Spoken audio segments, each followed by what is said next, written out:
Hey, Hi, hi, Marisa. how are Good to see you? you.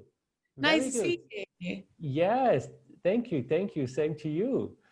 So, are you ready? Should we Yes, I'm start? ready. I'm ready. Great. So, first of all, where are you and how are you? I mean, there was terrible bad news yesterday coming from London about the virus. So, how are you? I'm okay. I'm in London at the moment, in my flat. We went into tier 4, which is like the sort of highest level of lockdown before a sort of national lockdown in London. So I'm just in my flat, but in the grand scheme of things, I'm okay. Okay. Are you worried about the virus or how are you handle the whole situation? Yeah, I mean, I'm worried. I think like everyone else, and I just really want everything to go back to normal, but obviously not before everything gets sorted out. I'm young and fit and healthy, so I feel lucky. But I'm more worried, at this time about people that aren't. I think it's must be a really scary time. Um, and yeah, I just hope that this vaccine kind of changes things because it feels like, this whole year has been sort of all consumed by the virus. So yeah. Absolutely, yeah. Yeah, hopefully the vaccine works and works very fast and very soon. So yeah, that's my hope Yeah. too. Yeah. Wonderful. And your latest show called Industry, and you shoot that obviously before the whole mess starts, right? Yeah. We shot from June 2019 to December 2019. Actually, yesterday, a year ago, was our final shoot day. So yeah. Mhm. Okay. The show following a group of young people who looking for a job in the financial industry, and your character it's called Jasmine. Yeah. How would you describe Jasmine in your own words? Um, I would describe her as very ambitious, but very afraid to offend other people and step on other people's toes. So she, at the same time, wants to succeed, but wants to be liked. And I think that those two things don't necessarily go hand in hand. And throughout the series, she learns that if she wants one, she doesn't necessarily get the other. But I don't know whether she yet knows which one is more important to her. Was it fun to play, or how was it? Yeah, it was really, really fun. I love playing Yasmin. She, it's kind of one of the things I love about her is that I think she kind of encapsulates a modern woman really well. She's sort of all at once very she can be very vulnerable and quite submissive, but then in other situations, very powerful and very confident. So although, as a person, she's her own person and doesn't represent lots of women, as the way that she has lots of different layers of her personality, and that was really fun to sort of play her in those moments at work that she was scared and upset, and then those moments where she's with Harper or Robert where she's willing to take more autonomy and she's more confident. And there is a development she's going through the whole show, I guess. Yeah, definitely. I mean, Yeah. she, like I said, she's trying to figure out what her priorities are. Like a lot of young people, I think when they first step into a workplace and it's not exactly entirely what they imagined, I think they are trying to sort of suss out whether this is actually what they want or not. Um, yeah, so she's sort of going through that throughout the 8 episodes. Here he is. There she is. Yeah, and here your colleagues. Have you know anything about the financial industry before? Um, Not particularly. I mean, I knew people that worked in finance, but to be honest, I kind of just took that at face value, almost like someone saying, I work in business. Like I didn't necessarily know what it represented. I just sort of had this vague wash of a corporate world. Um, so it definitely took some digging and some research, but that's part of, you know, part of the job, and it's a really fun part of the job. Okay.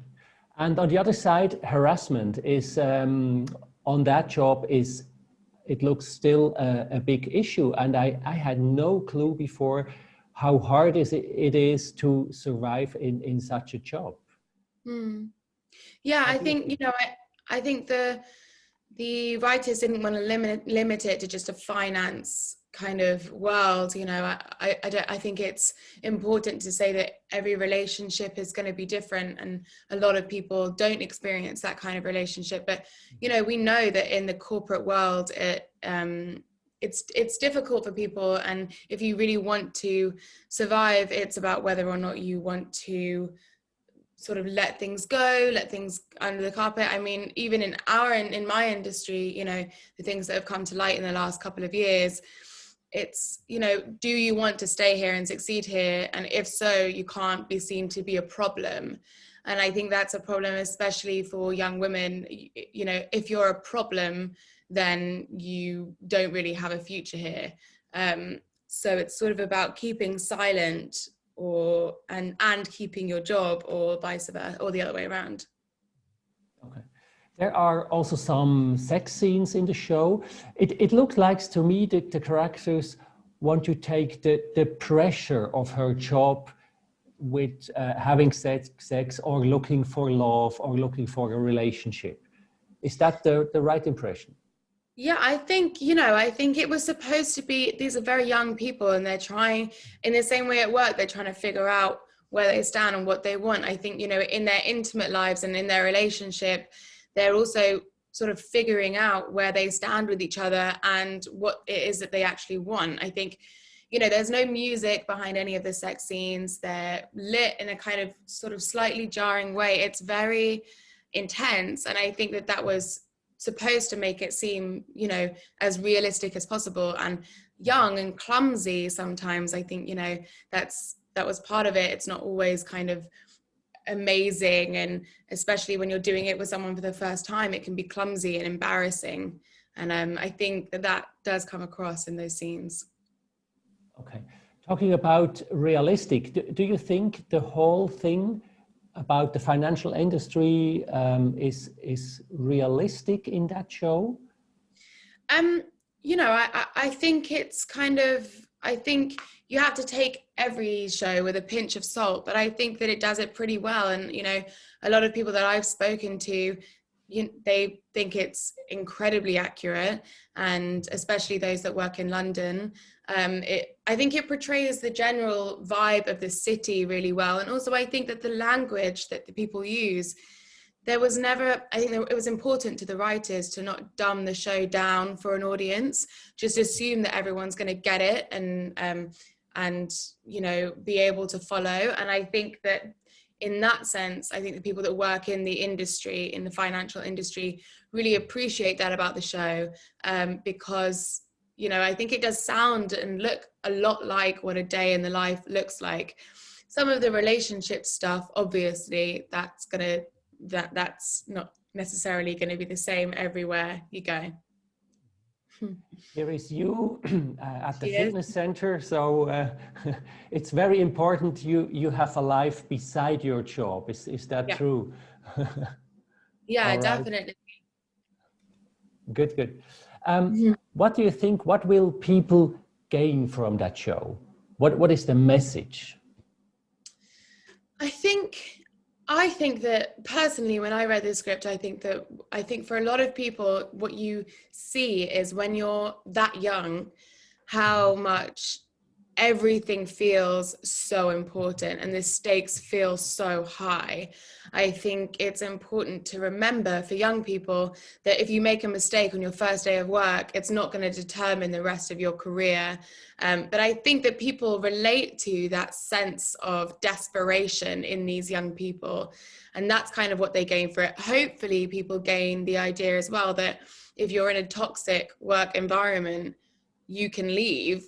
And if you've already left, kind of a sense of relief watching the show. I personally, that's what I gained from reading the script at the beginning. I was like, wow, you can really sense how the stakes are so high for these young people. Okay.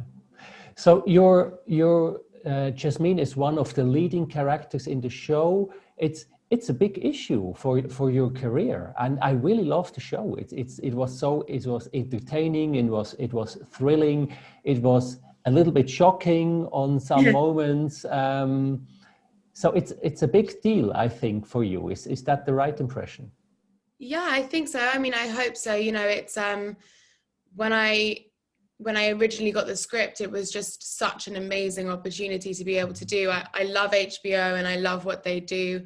And I think that, you know, working with Lena Dunham and working with these new writers and working on a script where the whole idea was getting unknown actors to, you know, sort of take it off. It's just an amazing opportunity. So that in itself, you know, is the opportunity that I was focused on at the time and I'm still focused on now with season 2. So, you know, and then, yeah, I guess as a young actress, it's kind of similarly to Yasmin, you always have an eye on the future, I guess. But for now, this has been amazing. Yeah, and it is released worldwide, and HBO want to expand to all countries on the world. So yeah, congratulations on this. And season 2 is coming up. What can you tell us about season 2? I don't know anything about season 2, so I can't tell you anything, except that, you know, if it's anything like season 1, it's going to be a riot, I'm sure. So I'm really excited to get back to work and to see all of my friends again. And hopefully with everything that's going on in the world, we'll be able to go soon, and it will be a fun time. Okay, but you're in it, that's for sure. Your colleagues are in it, that's for sure as well. But you haven't started shooting season 2, or what is the latest? No, not yet. It's going to be at some point in 2021. Hopefully towards the earlier part, but we're not sure yet. Okay. We record this interview just days before Christmas. I checked your Instagram account, and here you are with a lovely Christmas tree. Is that at your flat, at your home? It is, yeah. I would show it to you, but it's not lit up right now, so it's not particular. I always think a Christmas tree that's not lit is quite depressing, so I won't show it to you. But yes, that is my Christmas tree. Okay, wonderful. So I wish you Merry Christmas and Happy New Year. I crossed my fingers for you for the next season, for your career, and stay safe and stay healthy with that virus. Thank you. You too. Merry Christmas. Thank you. Same to you. Thank you so much talking to us and for your time. Thank you. Have a good time. Bye, Bye. Marisa. Bye-bye.